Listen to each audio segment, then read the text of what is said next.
Welcome back to Studio 5. Think of the last time you felt insecure.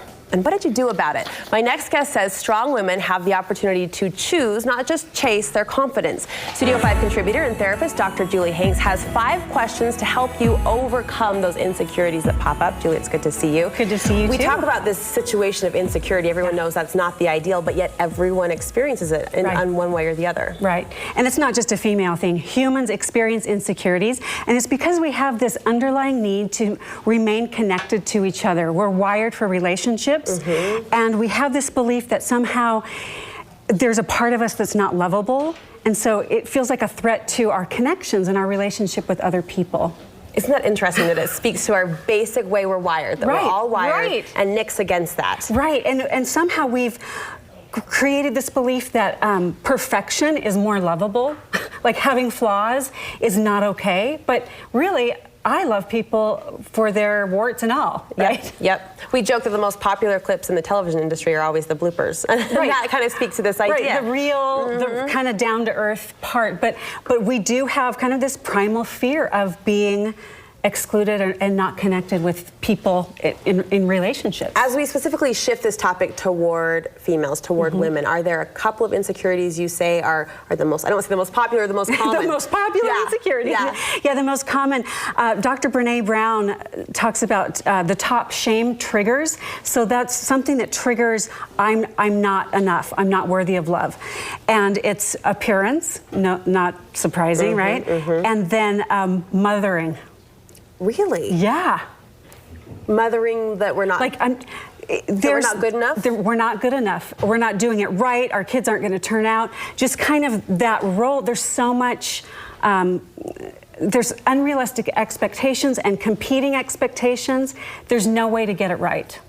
You have 5 questions that women can ask ourselves as we look to overcome and work to overcome these insecurities. The first one is, what is my core belief? Right. So whatever that thing is, I'm unattractive, or I'm a horrible mom, whatever that thing is that comes into your mind, it's important to write it down and kind of look at it outside of you. Write down the insecurity. Yeah, so I'm fat, or I'm this, or I need to lose 20 pounds, or whatever that thing is, or I'm a neglectful mother, or I'm horrible because I don't bake, I don't make homemade dinner every night, or whatever it is. And what's to gain from getting it out of our brain and onto paper?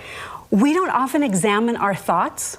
We think things and then we just assume that it's true. So if I think, oh my goodness, somebody's going to find out that I'm really not a good therapist. If I have this imposter syndrome thing, writing it down, I can look at it outside of myself and go, wait a second, what is this thing? And look at it instead of just assuming, yeah, I'm a fraud. So it's a different self-scrutiny of sorts. Right. It externalizes this belief instead of just having it internal and then not challenging it. That leads to our next question, question number 2. Once we have that kind of out there and we're looking at that core belief, you want us to examine the source. Right. Where is this coming from? So I'm a bad mom. I feel insecure about, my kids aren't, I don't spend enough time with them, or I'm not keeping up on all of their activities, or whatever it is. So what's the source? So where did I get the message that moms need to, be 100% available for their children? Well, let's see, culture, maybe religious, maybe that's what my mom taught me. So what's the source? Where did you get that?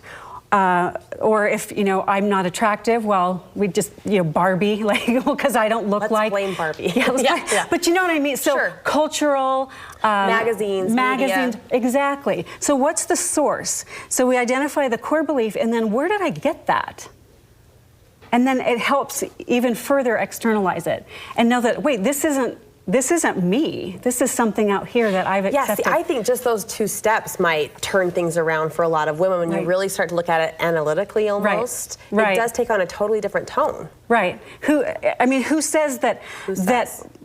Every good moms are always happy. Like, well, not any mom I know. Haven't met one yet. Right. Third question kind of advances it to more of an action. What do I want from this? Right. Well, it's actually, what are the facts about it is the third. What are the facts? So looking for other sources of information. Well, does my doctor say I'm overweight? Does Are my kids complaining that they don't have enough time with me? Like getting information outside of yourself. Does that make sense? Do women oftentimes confuse feelings for facts? Oh, all the time. Yeah. Yeah.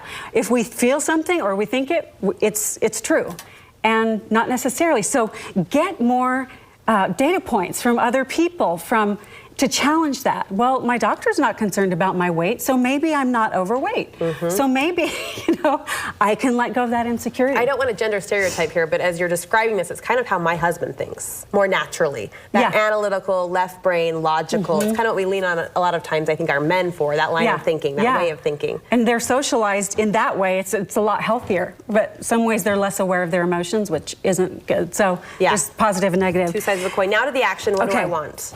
What do I want? So what do I want to have happen? So let's say I'm unattractive, or I say, okay, my doctor does say I need to lose 20 pounds. Okay, what do I want? Well, you know what? I want to be healthier. Okay, great. Or I want to be with a mother example, I want to be a more connected, authentic mom. Okay, so that's what I want. So I've done all this out here. Now what do I want? You've taken away everyone else's opinion, everyone else's pressure maybe that they're after you've looked at it, and now what do I want? And then the last one is, what can I do? What is a specific action?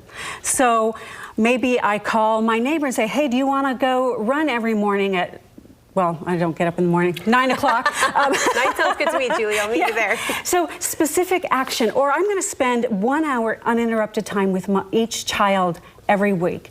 And then it's like you have this plan, and then you can let go of this worry or this insecurity that is haunting you. You've now turned it into an actionable plan. Right. I love it. And it works on it. We use 2 scenarios that are very common, but it works on any level of insecurity. Any level, yes. Very cool. Thank you so much for the lesson. We appreciate it. And Julie has actually created a downloadable worksheet at drjuliehanks.com. You can go there. We'll link you from our website so you can download it and keep this kind of 5-step question handy.